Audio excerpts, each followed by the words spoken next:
Bom dia, galerinha de Finanças 3. Então, mais uma vez, eu vou explicar para vocês. A gente não vai ter as aulas síncronas de correção porque eu vou estar na escola, né? E aí estou gravando para dar para mandar para vocês a correção. Também vou mandar o PDF, tá bom? Então, essa aula seria no dia 21/5/2021, né? Para as disciplinas de finanças públicas, auditoria e controladoria e plano de negócio. Então, são essas três disciplinas que a gente vai trabalhar, que a gente está trabalhando nesse semestre, né, na verdade, com os assuntos de finanças públicas, controle interno e controle externo na administração pública, com os assuntos de auditoria e controladoria, a controladoria na estratégia, e com o assunto, né, na disciplina de plano de negócio, o plano financeiro, que aí vocês, como eu disse para vocês na aula, vocês já sabem isso aqui de qual é salteado. Né? Então, na primeira atividade, gente, eu pedi para vocês me dizerem de finanças públicas, né, o que é controle interno e externo na administração pública.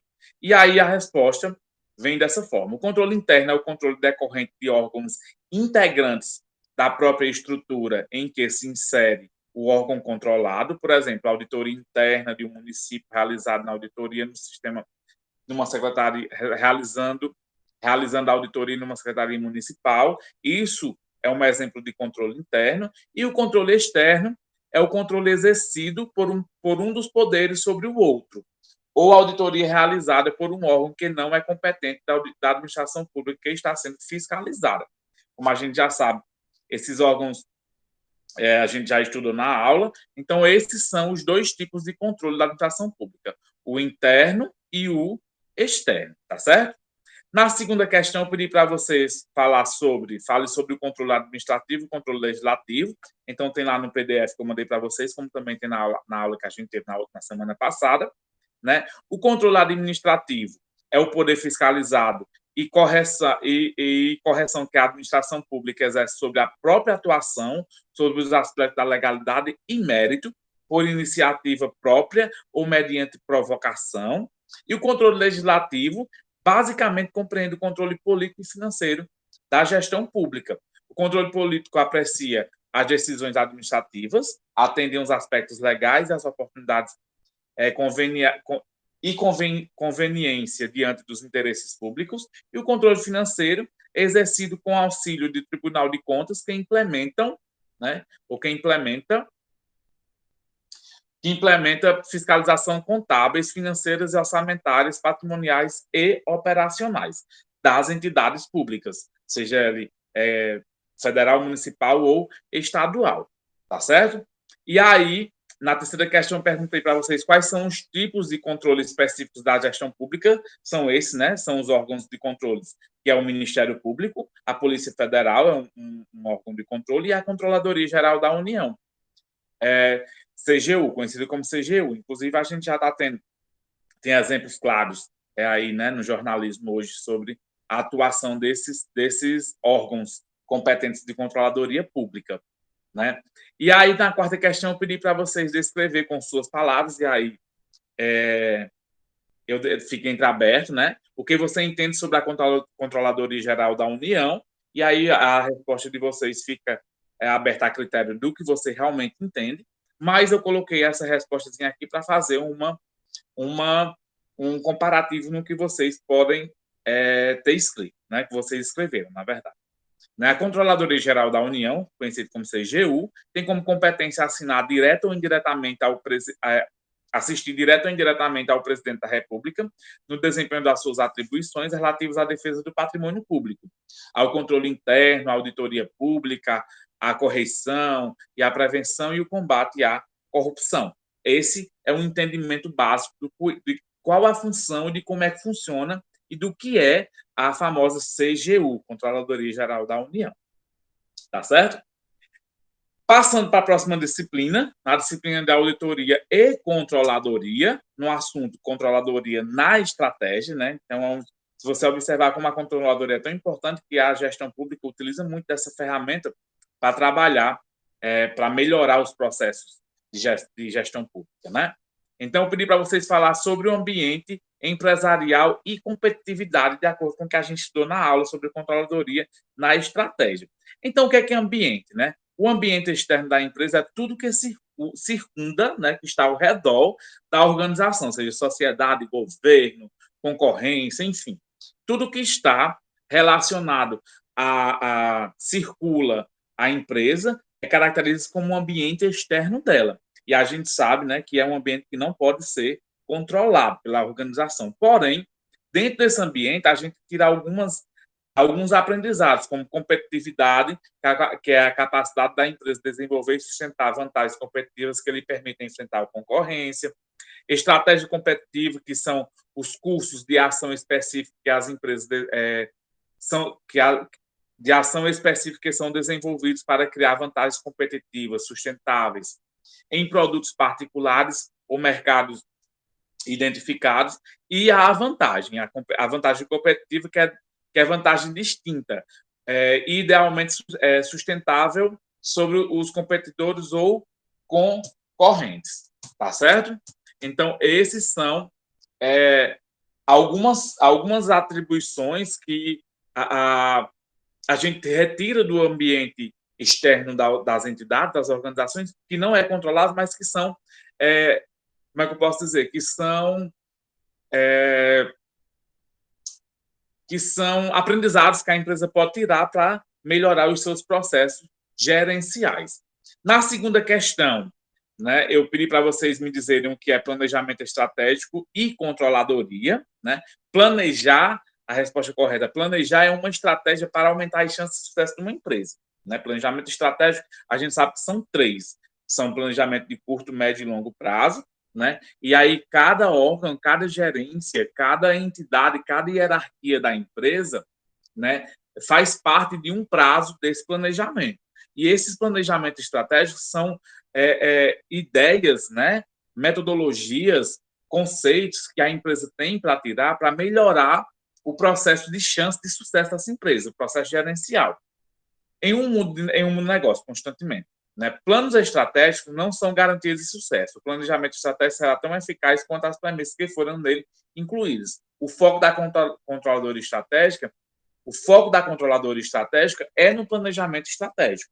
Então, essa controladoria que trabalha dentro do plano estratégico, né, que trabalha dentro dos planos, né, que aí o plano estratégico vai se dividir em plano estratégico, tático e operacional, o foco da controladoria vai trabalhar realmente no planejamento estratégico, naquele planejamento de curto, de médio prazo, tá certo? E aí, de acordo com a aula também, eu pedi para vocês me dizerem o que é análise SWOT. Gente, análise SWOT, ele é uma ferramenta mercadológica, né, que trabalha todos os métodos que são usados, que essa ferramenta ela é usada em todas as etapas da organização, em todas as áreas da organização. Então, foi criado sim pelo marketing, né, trabalhado sim dentro do marketing, porém, ela é usada, ela é usual em todas as áreas da organização, inclusive dentro de uma controladoria e de uma auditoria. Em português, né, análise SWOT, em português, análise ou matriz FOFO. É um método de planejamento estratégico que engloba análise e cenário para a tomada de decisão,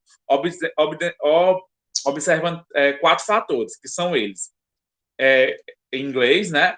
E em português são forças, oportunidades, fraquezas e ameaças. O de inglês eu não vou ler porque eu não sei muito, para não ficar tão feio, mas em português significa analisar as forças, as oportunidades, as fraquezas e ameaças de uma entidade em uma determinada área. Né? A gente pode trabalhar o planejamento estratégico dentro do gerenciamento financeiro, dentro do marketing, dentro do gerenciamento de pessoas, dentro de uma auditoria, de uma controladoria. Então, é uma ferramenta muito usual dentro de todas as áreas da organização. Tá certo?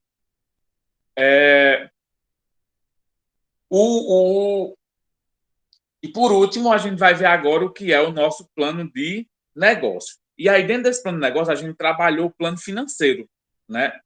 E aí, o plano financeiro, o plano de negócio dentro do plano financeiro, aliás, o plano financeiro dentro do plano de negócio, eu já respondendo a primeira questão, ele é uma ferramenta, na verdade, eu acho que o plano de negócio, né?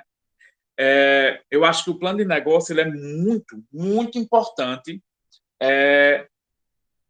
dentro do plano financeiro. O plano financeiro é muito, muito importante dentro do plano de negócio, porque, na verdade, as empresas, elas quando você pensa em montar algo, né, em criar algo, em empreender, você pensa em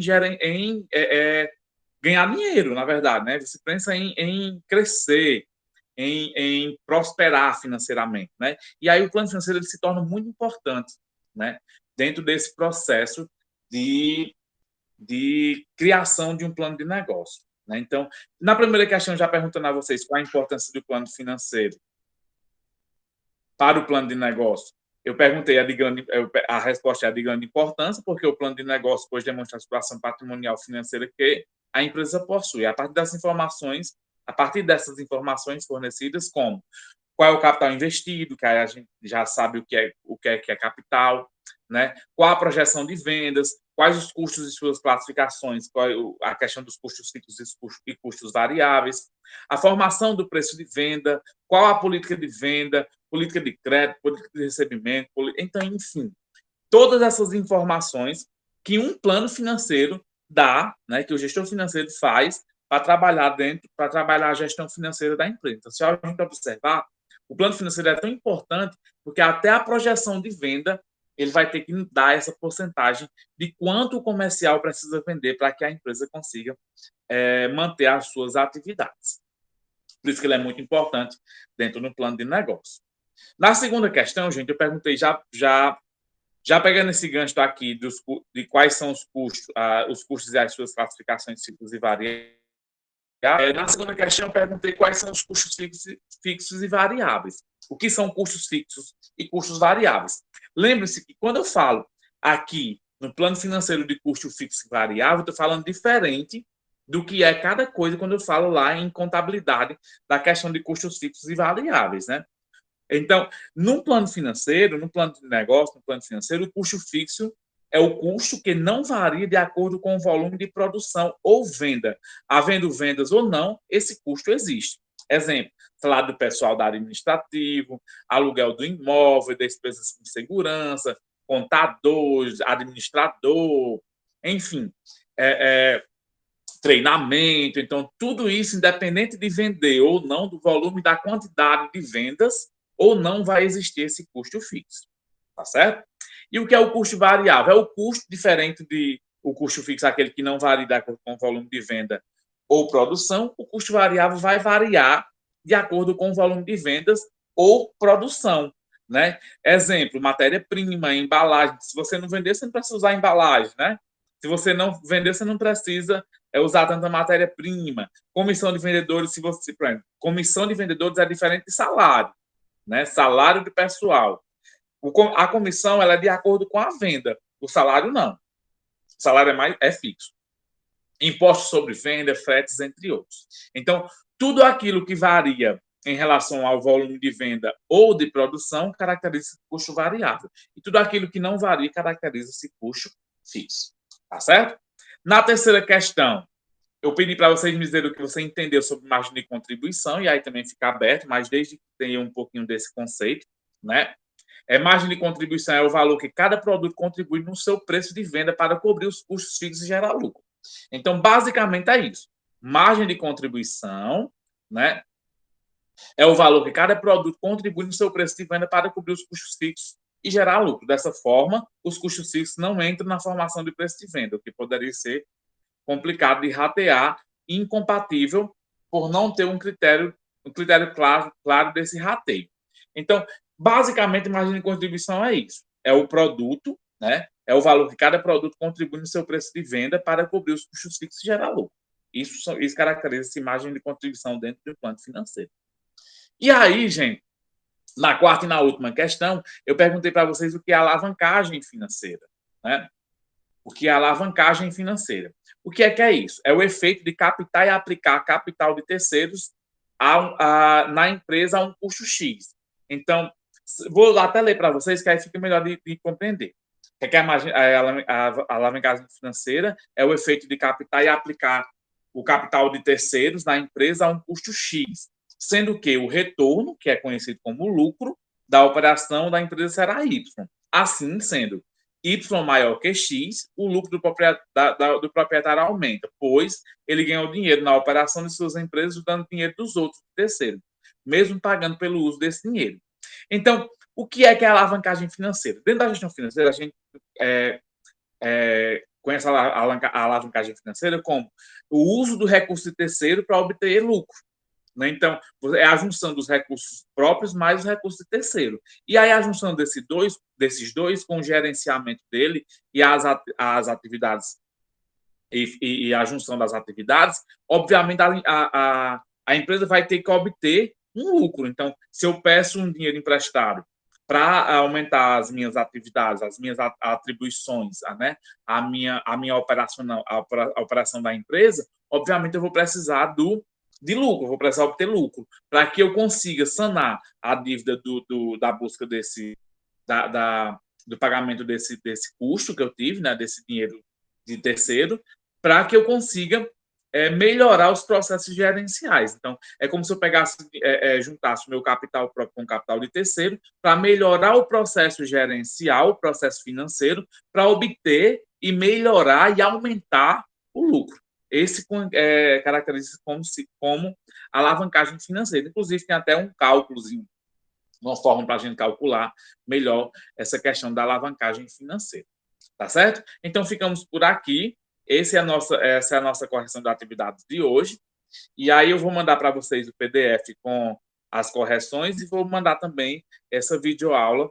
Vou postar e vou mandar para vocês no grupo do WhatsApp também, como também vou postar no Classroom. Tá certo? Beijo, bom fim de semana. E na próxima semana a gente já tem nossas provas, né? Nossas avaliações. E na semana seguinte a gente já volta com aula novamente. Tá bom? Beijo e até mais.